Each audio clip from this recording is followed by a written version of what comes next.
हरिओम आत्मीय भक्तजनों, सप्रेम जय श्री हरि। आइए आज आमल की एकादशी व्रत की कथा का श्रवण कीजिए।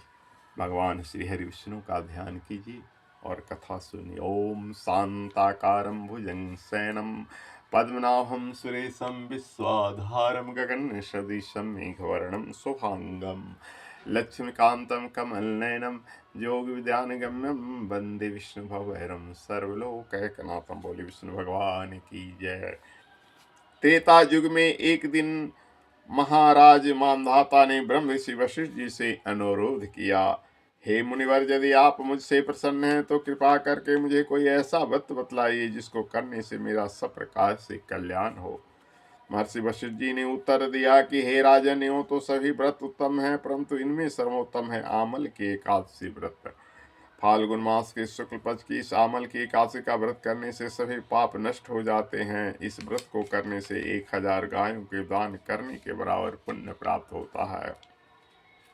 इस बारे में कथा मैं आपको सुनाता हूँ, ध्यान पूर्वक सुनिए। वैदिक नामक एक नगर में ब्राह्मण, क्षत्रिय, वैश्य और शुद्ध वर्णों के परिवार आनंद पूर्वक रहा करते थे। वहां पर सदैव वेद ध्वनि गूंजा करती थी। पापी, दुराचारी तथा नास्तिक कोई भी नहीं था।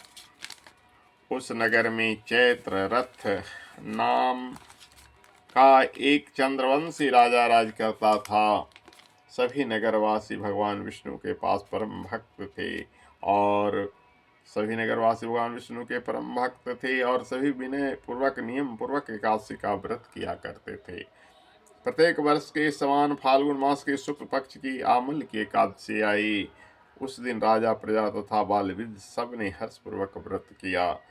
राजा अपनी प्रजा के साथ मंदिर में जाकर कुंभ स्थापित करके धूप दीप नैवेद्य पंच रत्न आदि से धात्री यानी आमले का पूजन करके इस प्रकार स्तुति करने लगा, हे धात्री, आप ब्रह्मा जी के द्वारा उत्पन्न हुए हो और समस्त पापों का नाश करने वाले हो, अतः आपको नमस्कार है। अब आप मेरा अर्घ्य स्वीकार करें। आप रामचंद्र जी के द्वारा सम्मानित हो। मैं आपसे प्रार्थना करता हूँ कि आप मेरे समस्त पापों को समूल नष्ट कर दें। मंदिर में सबने रात्रि को जागरण किया। रात के समय वहां एक बहेली आया जो अत्यंत पापी और दुराचारी था। वह अपने कुटुंब का पालन जीव हिंसा करके किया करता था। उस दिन उसे कोई शिकार नहीं मिला था, अतः निराहार रहना पड़ा।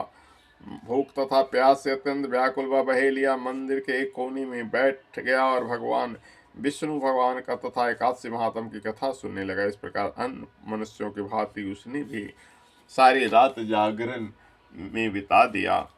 प्रातःकाल घर आकर उसने भोजन किया। कुछ समय बाद उस बहेलिये की मृत्यु हो गई। आमल की एकादशी का व्रत करने एवं जागरण करने कारण अगले जन्म में उस बहेलिये ने राजा विदुरथ के घर जन्म लिया। उसका नाम वसुरथ रखा गया। युवा होने पर वह चतुरंगिनी सेना तथा धन धान से युक्त होकर 10,000 गायों का पालन करने लगा।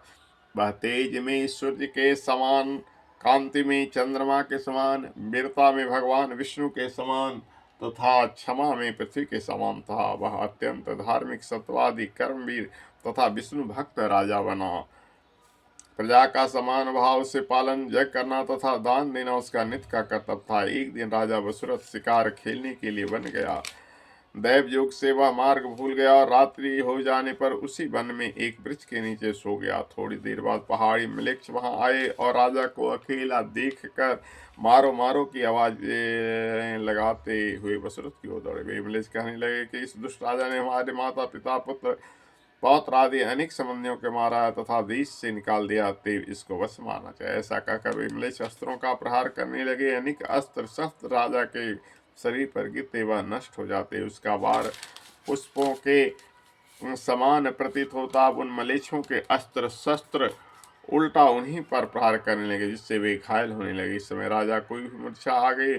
उस समय राजा के शरीर से एक दिव्य स्त्री उत्पन्न हुई। वह स्त्री अत्यंत सुंदर वस्त्र था आभूषणों से अलंकृत थी, मगर उसकी भ्रुकुटी टेढ़ी थी और आंखें से लाल लाल अग्नि निकल रही थी। वह स्त्री म्लेच्छों को मारने दौड़ी और थोड़ी ही देर में उसने सब म्लेच्छों को काल के गाल में पहुंचा दिया।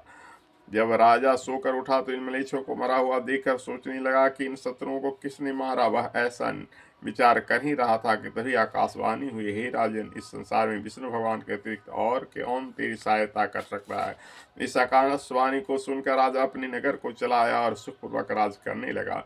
महर्षि वशिष्ठ जी आगे बोले, हे राजन, यह अमल की एकादशी के व्रत का प्रभाव था। जो मनुष्य इस अमल की एकादशी का व्रत करते हैं वे सभी कार्यों में सफल होकर अंत में विष्णु लोक को प्राप्त करते हैं।